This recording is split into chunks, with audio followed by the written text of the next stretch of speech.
Vida Longa CBN.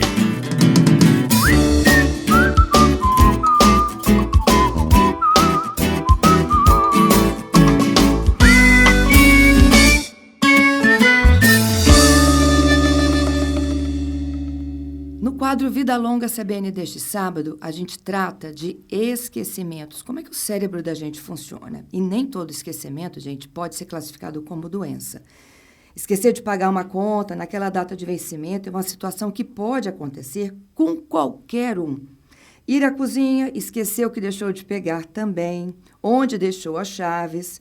O problema é quando isso começa a acontecer com muita frequência. 3, 5, 10, várias vezes. E tem também um regime de repetição.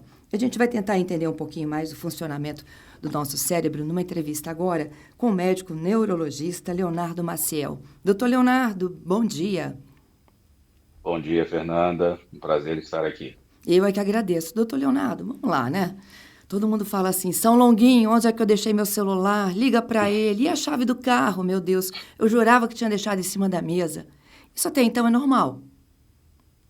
É normal quando acontece eventualmente com coisas do dia a dia, com coisas que a gente não está acostumado a ter que buscar ela eventualmente num lugar. Então, a chave a gente coloca quase sempre no mesmo lugar, mas nem sempre no mesmo lugar, né?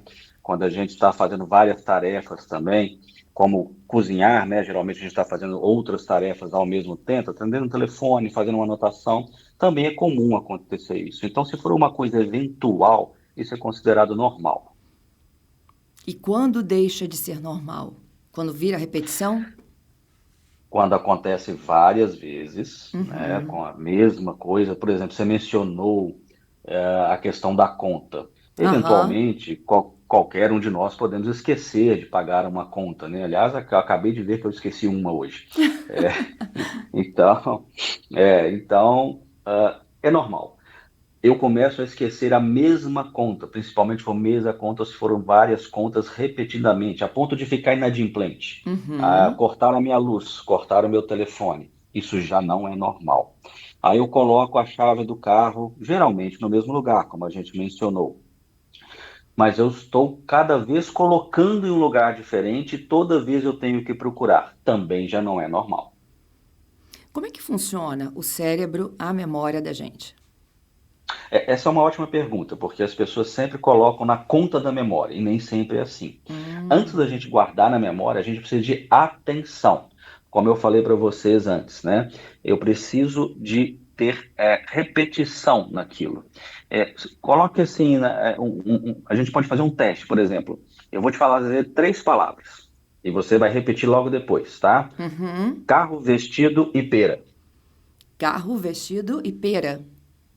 Só que eu quero que você me fala se o sujeito da frase estava no plural ou no singular. Singular. Não, foi plural. Eu falei vocês. Ó, não Por reparei. quê?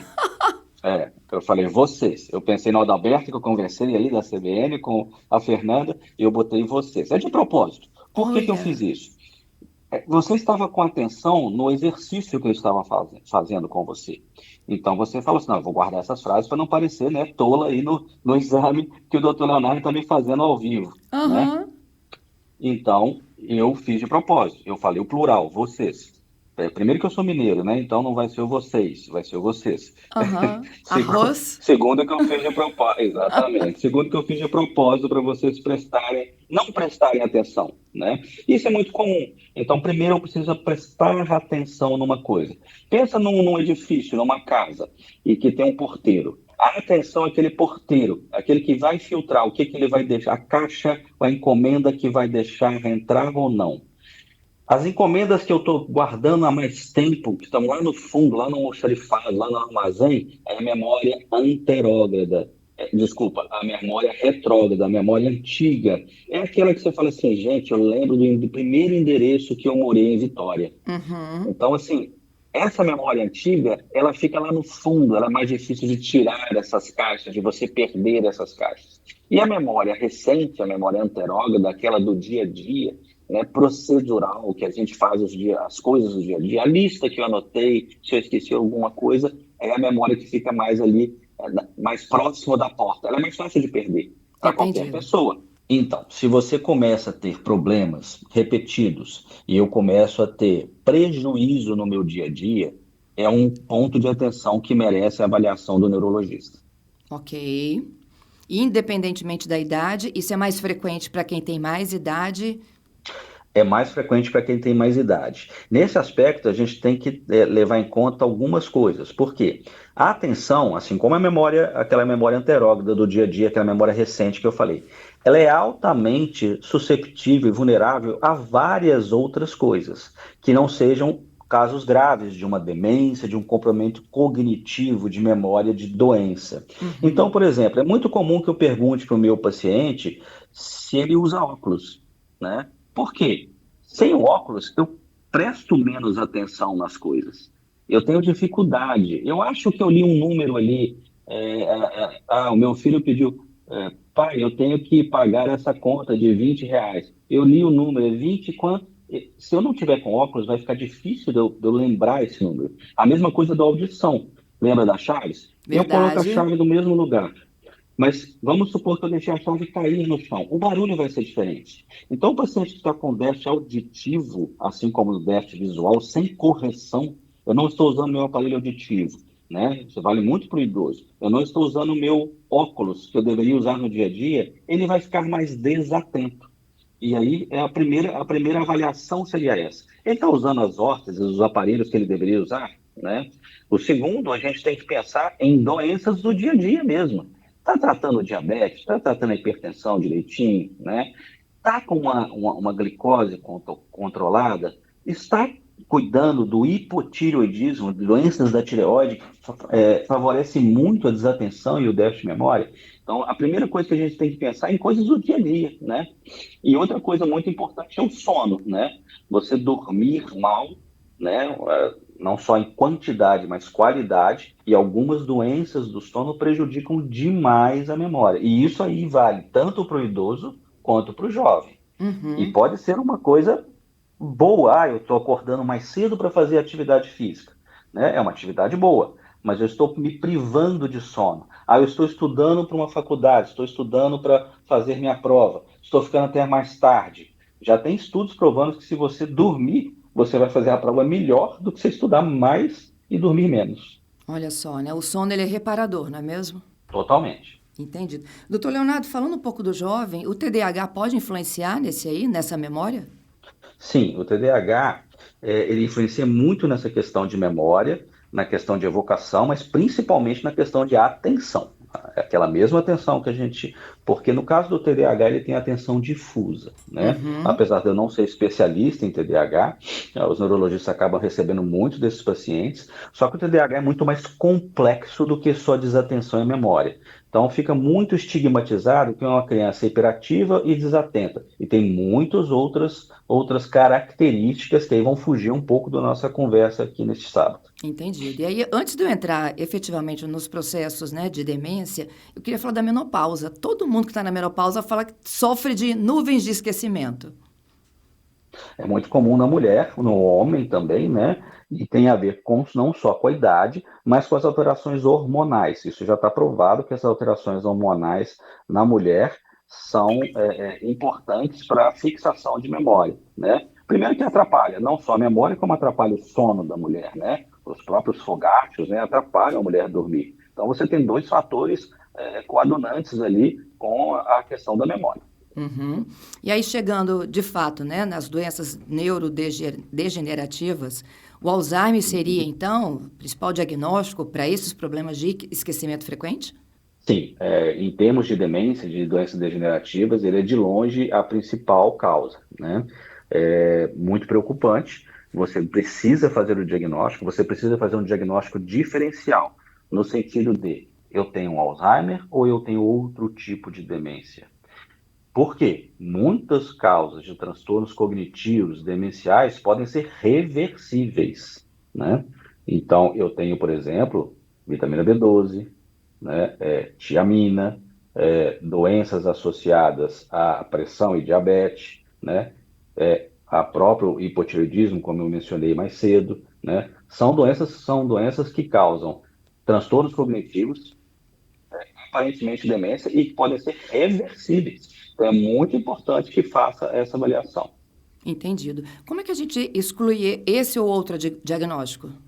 Primeiro, a avaliação clínica, né? Assim, o neurologista ele vai examinar o paciente e vai falar, olha, eu tenho realmente aqui um problema de memória, problema de atenção, de memória recente, de memória executiva, essa memória que você mencionou, de executar as coisas, né? De lembrar que eu tenho que comprar isso, né? Determinando clinicamente que eu tenho realmente esse problema, eu vou excluir as causas que podem estar causando essa desatenção, essa memória, como eu mencionei, a falta de um óculos, né? Um sono ruim, né, por determinadas causas, né? Vamos supor que o paciente tem uma apneia do sono. Eu não vou tratar a memória dele.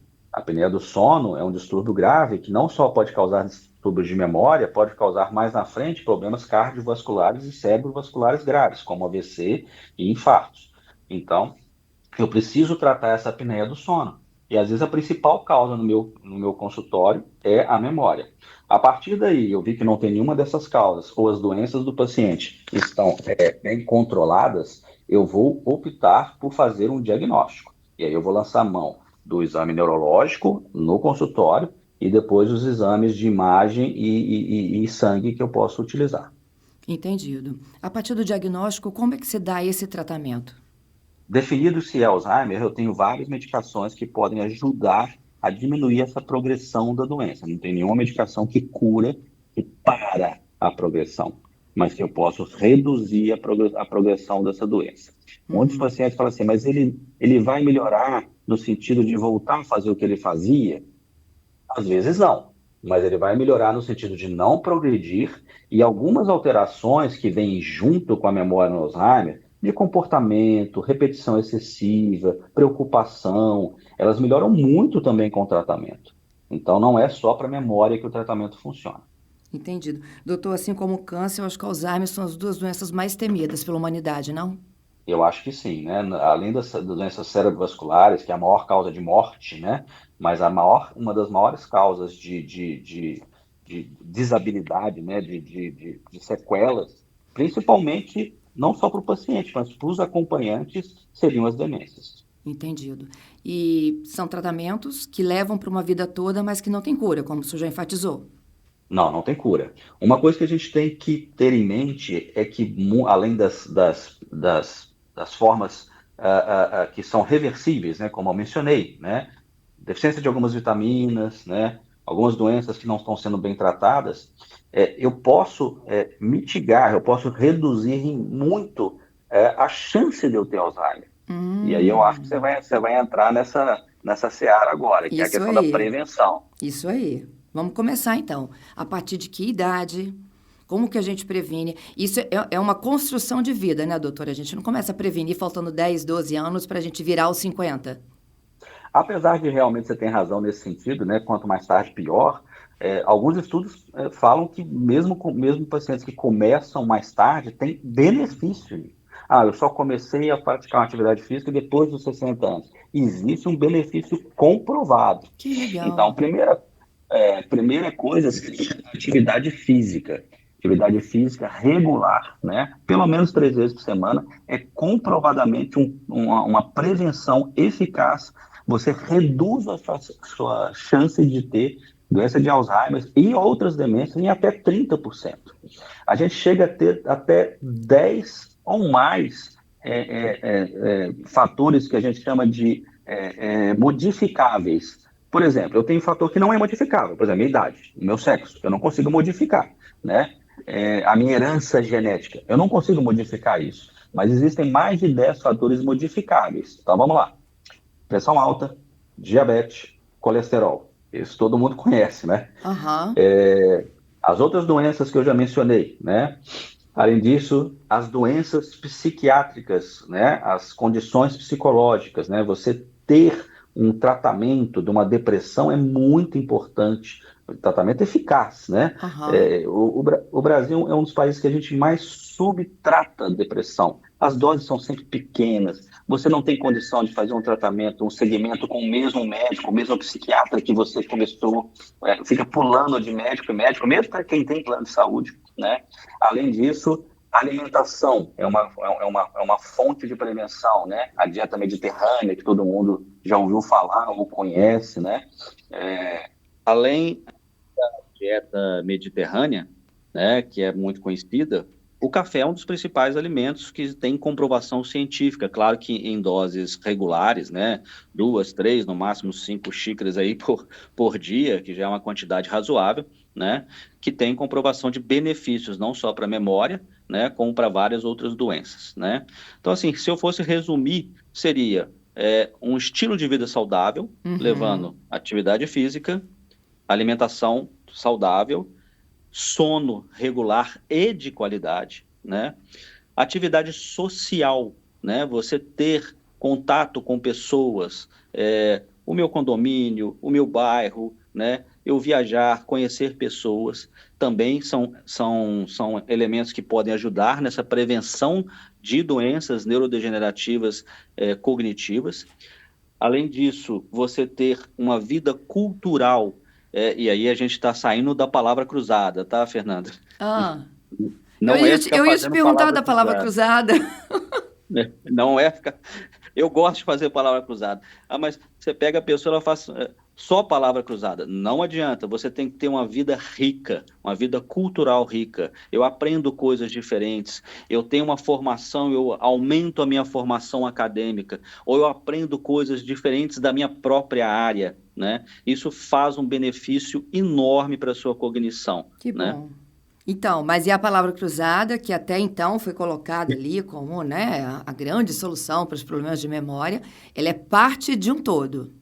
Ela é uma pequena parte, vamos dizer assim. E tem Entendido. outras coisas, né? Por exemplo, jogos de tabuleiro, né? Dama, xadrez, gamão, todos esses jogos, né? Aham. Jogos de cartas, baralho, né? O buraco, na minha terra seria o truco, né? Todos esses jogos ativam muito a questão da atenção e da memória, né? Uhum. Então, mais do que uma palavra cruzada, seria você ter atividade. E você pensa comigo, se eu estou jogando uma dama, eu estou interagindo com pelo menos mais uma pessoa. Se eu estou Ótimo. jogando baralho, eu estou interagindo com mais 2 ou 3 pessoas, né? Então, isso faz com que você interaja socialmente, você está prestando atenção, você está estimulando a sua mente, a sua memória, né? E ainda o seu humor, né? Tratando várias coisas ao mesmo tempo com um jogo só. Entendido. Doutor Leonardo, eu queria lhe agradecer por participar conosco do quadro Vida Longa aqui deste sábado, a gente falando sobre quando a falta da memória ou a falha da memória efetivamente é um problema que precisa ser investigado e precisa de ser melhor tratado. Vida longa para o senhor, viu?